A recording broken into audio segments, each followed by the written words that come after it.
इंसानी सरों का ठाटे मारता हुआ समंदर आज हजारों की तादाद में काले कानून के खिलाफ आवाज उठाने और मुल्क के संविधान को बचाने के लिए यहां जमा हुआ है। मैं आप सबके जज्बात को सलाम करता हूं। दोस्तों, हमारा मुल्क आज जिन हालात से गुजर रहा है, हर तरफ एक शोर है। बच्चे, बूढ़े, नौजवान, खवातीन, क्या हिंदू, क्या मुसलमान, क्या सिख, क्या ईसाई, हर एक की जुबान से यही आवाज आ रही है हक हमारा आजादी है, जान से प्यारी आजादी। माओ से पूछा ममता बोली, बाप से पूछा शफकत बोली, बहनों से पूछा इज्जत बोली, भाइयों से पूछा गैरत बोली। है हक हमारा आजादी है, जान से प्यारी आजादी, हम लेके रहेंगे आजादी। जिधर देखो यही जो जज्बा और जुनून है दोस्तों, आज सड़कों पर, होटलों पर, चौराहों पर से आज वही आवाज आ रही है जो आवाज आज से 70 साल पहले मुल्क के चप्पे चप्पे में गूंज रही थी कि मुल्क को गोरों से आजाद कराना है। और हमने अपने लाखों जाने कुर्बान कर कर, फांसी के फंदों को चूमकर, आग के अंगारों में झुलसकर हमने इस मुल्क को अंग्रेजों से आजाद किया। भारत 70 साल के बाद फिर हमसे मुतालिबा कर रहा है कि वक्त के मजदूर नौजवानों, जागो, जागने का वक्त है, आज बेदार होने का वक्त है। 70 साल पहले तुमने गोरों से मुल्क को आजाद कराया था, आज वक्त आ चुका है मुल्क को चोरों से आजाद कराने का। हम भारत की इस आवाज पर लब्बैक कहते हुए कहना चाह रहे हैं कि वक्त के तानाशाहों, वक्त के फिरौनों, कान खोल करके सुन लो। जिस तरह 70 साल पहले हमने मुल्क को गोरों से आजाद कराया था, इंशाअल्लाह ताला 2024 तक मुल्क को चोरों से आजाद कराएंगे।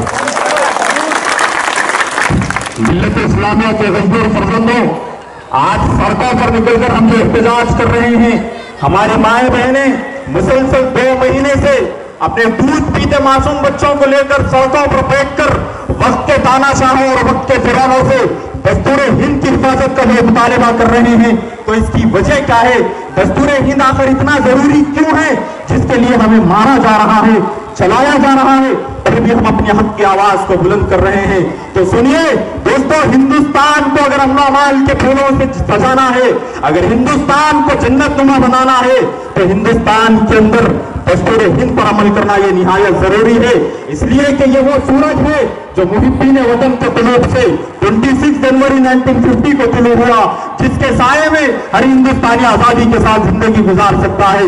दोस्तों, हमारा मुल्क हिंदुस्तान जो हिंदू, मुस्लिम, सिख, ईसाई का एक गुलशन है, इस गुलशन को 4 चांद लगाने के लिए भीमराव डॉक्टर अंबेडकर साहब ने हमें ऐसा कानून अता किया जिसने हमें बहुत सारे हुकूक अता किए।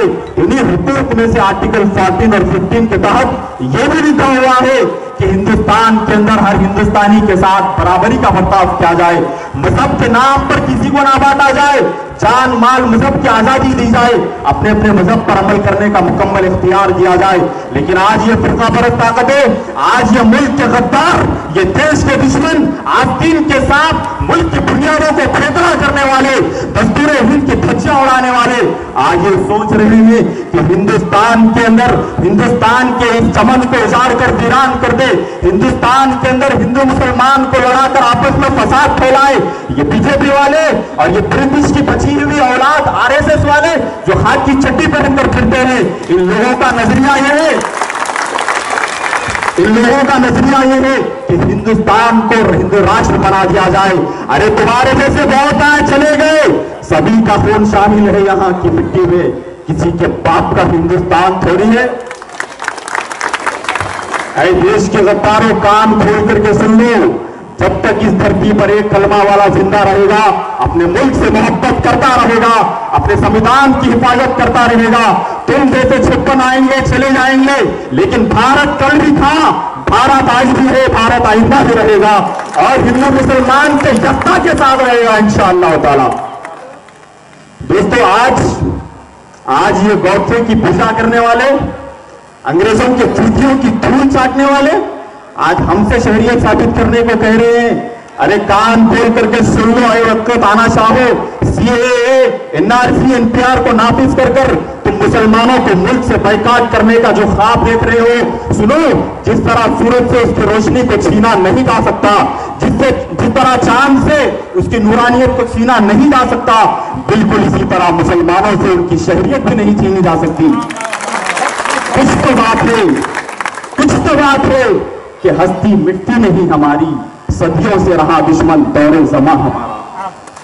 वक्त गयूर फर्जंदों, आज हमारे मुल्क से बेपनाह मोहब्बत आज इन फिरका परस्तों से देखी नहीं जा रही है।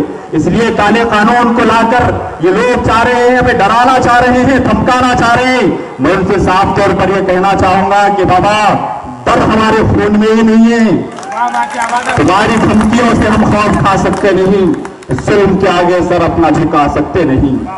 कश्मीर से लेकर कन्याकुमारी तक, मणिपुर से लेकर राजस्थान तक, हिंदुस्तान के चप्पे चप्पे को जब भी कोई जरूरत पड़ी तो भारत का मुसलमान सबसे पहले आगे बढ़ा।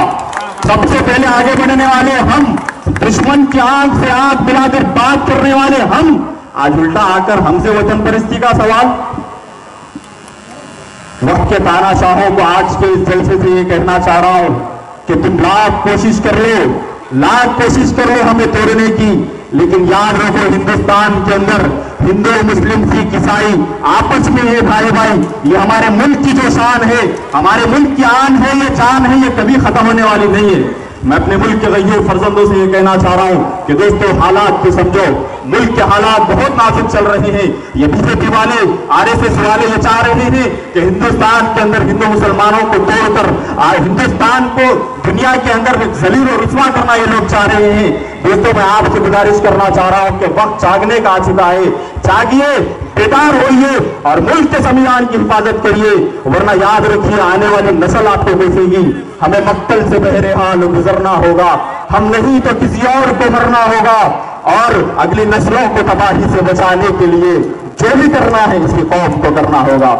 मैं अपने भाइयों से गुजारिश करना चाहता हूं कि अल्लाह रब्बुल इज्जत से रुजू इल्लाह हो और अल्लाह से तौबा करे अपने गुनाहों की।